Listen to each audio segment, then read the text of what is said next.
नमस्कार, मैं हूं विशाल यादव। प्रधानमंत्री नरेंद्र मोदी के अमृत काल में भूखे मर रहे हैं लोग, पलायन करने को मजबूर हो गए हैं लोग। एक बार फिर कोरोना काल जैसा दृश्य मोदी सरकार में देखने को मिल गया है। दोस्तों, बहुत बड़ी खबर सामने आ गई है, जहां पर हजारों की हजार की संख्या में लोग इस समय पलायन करने को मजबूर हैं, भूखे मर रहे हैं। देश में गैस की किल्लत है, लोग खाना तक नहीं खा पा रहे हैं। यहां तक कि एक बार फिर ट्रेन में वही भीड़ जो कोरोना काल के टाइम पर थी। अब दोस्तों, वो दिन नजदीक आ गया है जहां पर लोग पैदल ही ट्रेन की पटरियों पर अब निकल पड़ेंगे। क्या करें, मोदी के सहारे नैया पार नहीं होगी। क्या करें, देश में गैस की किल्लत है।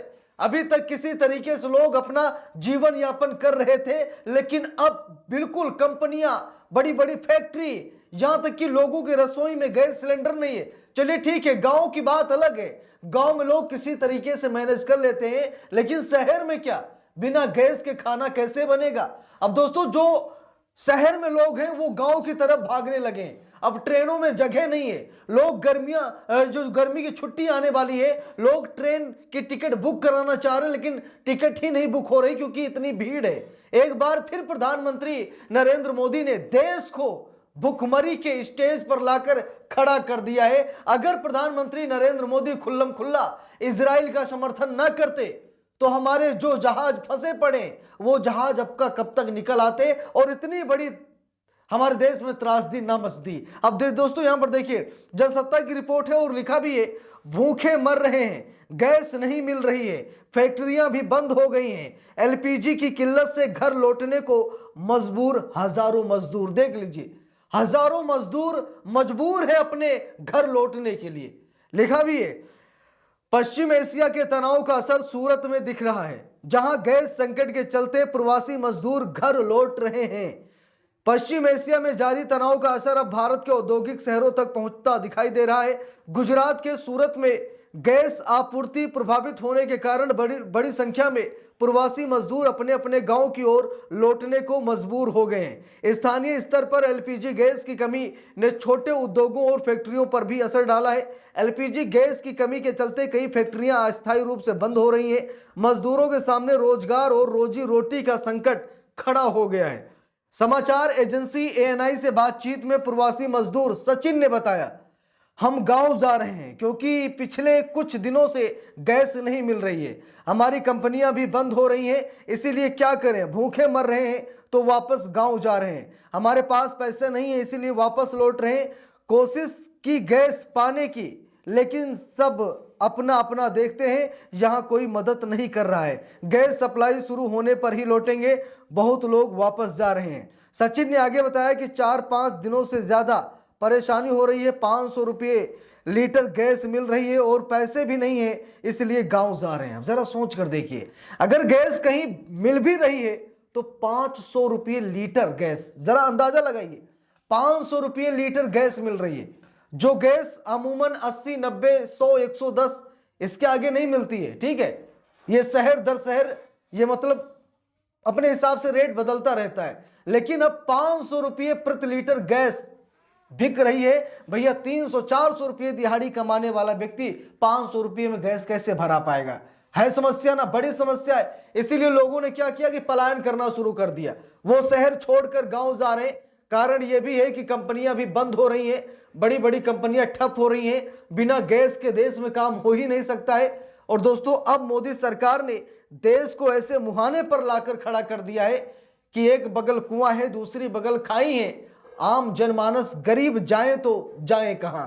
देखिए, लिखा भी है, वहीं प्रवासी मजदूर सीमा देवी ने कहा, गैस की समस्या के कारण मैं अपने गांव लौट रही हूं, हमारे खाते बंद हो रहे हैं और पैसे भी नहीं है, जो भी मजदूरी करते हैं और 500,000 रुपये उसमें डालते हैं वो भी नहीं मिल रहे हैं और गैस भी नहीं मिल रही है। ये पूछने पर कि गैस कब से नहीं मिल रही है, सीमा देवी ने कहा कि पिछले 15 दिनों से गैस नहीं मिल रही है, 1 हफ्ते पहले गैस खत्म हो गई थी, फिर गैस की कमी हो गई। सीमा देवी ने का कहना है कि एजेंसी पर भी गए लेकिन अभी तक गैस नहीं मिली। मैं और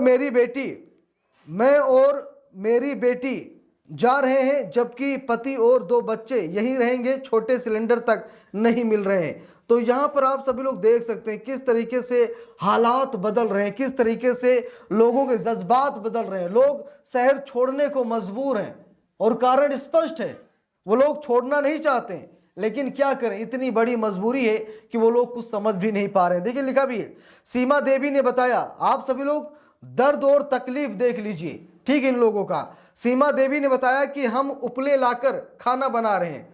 अभी हमारे पास फोन आया कि जो छोटा सिलेंडर चला रहे थे वो भी खत्म हो गया है, गली गली खोज रहे हैं लेकिन छोटा सिलेंडर भी कहीं नहीं मिल रहा है। गैस संकट के चलते सूरत में श्रमिकों के पलायन की स्थिति बन गई है, जो न केवल स्थानीय उद्योगों के लिए चिंता का विषय है बल्कि ये दिखाता है कि वैश्विक भू राजनीतिक तनाव का असर अब आम लोगों की जिंदगी पर भी गहराई से पड़ रहा है। तो यहाँ पर आप सभी लोग देख सकते हैं कि रेलवे स्टेशन पर कहीं पैर रखने की जगह नहीं है, इतनी भीड़ है। प्रवासी मजदूर अब शहर छोड़कर गांव की तरफ आ रहे हैं, क्योंकि ये गांव है, यहाँ कम से कम पानी तो मिल जाएगा, यहाँ कम से कम सुकून की हवा तो मिल जाएगी, कम से कम नमक रोटी तो मिल जाएगी। लेकिन शहर में क्या मिलेगा, बिना गैस के वहां कुछ नहीं है। उपले भी हैं, वो भी पता नहीं मिल पाए ना मिल पाए, कितने मिले कितने ना मिले। लेकिन यहाँ पर गांव है, ये गांव मतलब आप कुछ भी नहीं कमाते हैं फिर भी आप सरवाइव कर सकते हैं, ठीक है। तो ये गांव है, इसीलिए लोग गांव भाग रहे हैं। कम से कम दाल आटा चावल ऐसी सामग्रियां साग सब्जी तो घर पर है, तो लोग सोच रहे हैं कि गांव ही चलते हैं, क्योंकि यहाँ पर अब बहुत बड़ी समस्या है, गैस मिलना मुश्किल है। गांव में चूल्हा भी जल जाएगा, लकड़ी मिल जाएगी, उपले मिल जाएंगे, सब कुछ हो जाएगा। लेकिन शहर में कहाँ लकड़ी ढूंढेंगे, कहाँ उपले ढूंढेंगे, क्योंकि गैस पर ही शहर निर्भर है। इसीलिए जो प्रवासी मजदूर है वो मजबूरन गांव मैं चाहूँगा शहर छोड़ने को मजबूर है, और अब वो सीधा गाँव की तरफ पलायन कर रहे हैं। ट्रेनों में बड़ी भीड़ देखी जा रही है। कुछ लोग गर्मी की छुट्टियां मनाना चाहते हैं, टिकट बुक कर रहे हैं, लेकिन उनके टिकट ऑलरेडी फुल आ रहे हैं, क्योंकि भाई बड़े पैमाने पर पलायन शुरू हो गया है। और मैं तो यही कहूंगा कि जो लोग इधर उधर कहीं जाना चाह रहे हैं थोड़ा देख लें, क्योंकि अब प्रवासी मजदूर रुकने वाले नहीं है शहर में, क्योंकि 10-15 दिन किसी तरीके से उन्होंने काट लिया है, लेकिन अब बिना खाए रहा नहीं जाता, ये सच्चाई है। लोग भूख से मर रहे हैं, कितने दिन मरेंगे, इसीलिए भाग रहे हैं गांव की तरफ। अब देखते हैं सरकार इसका कोई विकल्प निकालती है या फिर नहीं। वैसे अगर मैंने शुरू में कहा कि अगर इजराइल का खुला समर्थन मोदी जी ना करते तो जो हमारे जहाज फंसे पड़े हैं वो शायद फंसे ना पड़े होते, वो आते और आराम से हमारे देश की आगे विकास करता, लोगों की इतनी समस्याएं ना होती। लेकिन ये प्रधानमंत्री नरेंद्र मोदी की देन है, जिसकी वजह से चारों तरफ हाहाकार मचाए। तो इस पूरे मामले पर आप सभी लोगों की क्या राय है, कमेंट करके आप लोग जरूर बताइएगा। वीडियो को लाइक शेयर, अगर चैनल पर नए हैं सब्सक्राइब करके सपोर्ट कीजिएगा। मिलते हैं दूसरी वीडियो में, तब तक के लिए बहुत बहुत धन्यवाद।